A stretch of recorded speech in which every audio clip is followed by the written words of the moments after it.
అందరికీ నమస్కారం అండి. నేను మీ జగదీష్ టెంకాయల. కేంద్ర ప్రభుత్వం మధ్యతరగతి వాళ్ళకి ఒక గుడ్ న్యూస్ చెప్పింది.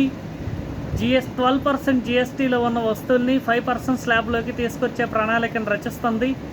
ఈ 12% జిఎస్టీలో ఉన్న వస్తువులు ఏమయ్యా అంటే వాషింగ్ మిషన్స్, కూలర్లు, టూత్పేస్ట్, బ్రష్, కుట్టు మిషన్ మొదలగు మధ్యతరగతి వాళ్ళు వాడే వస్తువులు అన్నీ దీంట్లో ఉన్నాయి.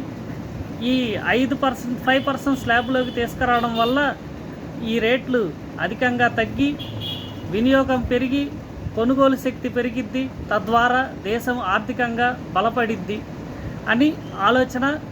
ఇది గతంలో సింగపూర్లో ఈ పద్ధతిని తీసుకొచ్చినట్టు కేంద్రం ధృవీకరించింది. తర్వాత మన భారతదేశంలో ఇదే పద్ధతిని 5% స్లాబ్లోకి తీసుకొచ్చేలాగా ప్రణాళికలు రచిస్తుంది. ఇవి ఎప్పటి నుంచి అమలవుతాయి అనేది కేంద్రం 2-3 రోజుల్లో తేల్చిద్ది. ఎప్పటి నుంచి ఈ తగ్గిన జిఎస్టీ రేట్లు అందుబాటులో ఉంటాయని ఈ వచ్చిన వెంటనే నేను ఖచ్చితంగా మీకు మన ఛానల్లో వివరిస్తాను. మొత్తానికి మధ్యతరగతి వాడికి ఇది పెద్ద శుభవార్త, ఊరట. ఎందుకంటే మనకు తెలిసిందే, కరోనా తర్వాత మధ్యతరగతి వాడు, దిగువ మధ్యతరగతి వాడు, ఒక పేదవాడు ఆర్థికంగా ఎంత నలిగిపోయారు.